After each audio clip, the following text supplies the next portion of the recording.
In this video, I will be covering a kid named Milo, aka Little Lo. I don't want to waste your guys' time, so let's get to the video.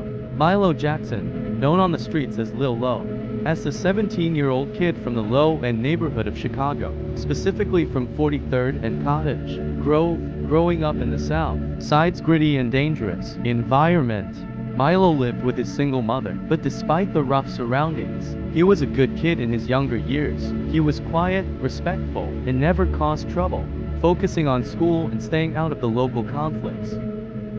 However, Milo's family life was complicated. He had three brothers he didn't know about until later in life. The eldest had been more distant, while Jerry and Rico were younger.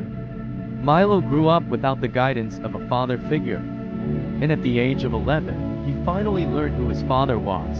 Unfortunately, by the time he discovered his dad's identity, it was too late to build a relationship, as his father passed away from illness when Milo was only 13. This sudden loss deeply affected Milo, leaving him feeling empty and angry about the missed opportunity to know his father.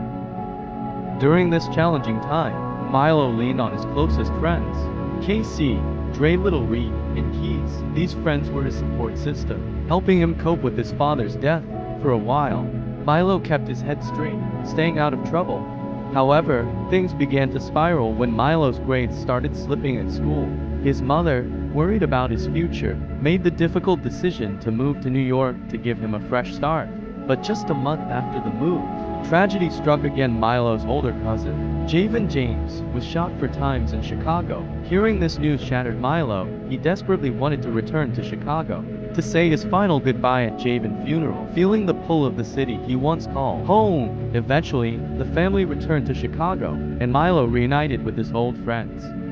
But things were different now. The streets had changed, and so had Milo. Soon after, Milo lost 2 of his closest friends in quick succession. Keys, who had always been like a brother to him, overdosed on pills, leaving Milo devastated. And then, not long after, Little Reed died in a car crash. These back-to-back losses pushed Milo over the edge. Not no longer the quiet, well-behaved kid he once was, Milo started to lose hope. The streets, which had always seemed dangerous from a distance, now called to him. Feeling lost and angry, he decided to get active, stepping deeper into the street life that surrounded him. What began as a good kid's journey through a rough life had now turned into Milo struggled to survive in a world that seemed to take everything from him. If you made it this far into the video, leave a like, subscribe. I'm going to catch you guys on the flip side.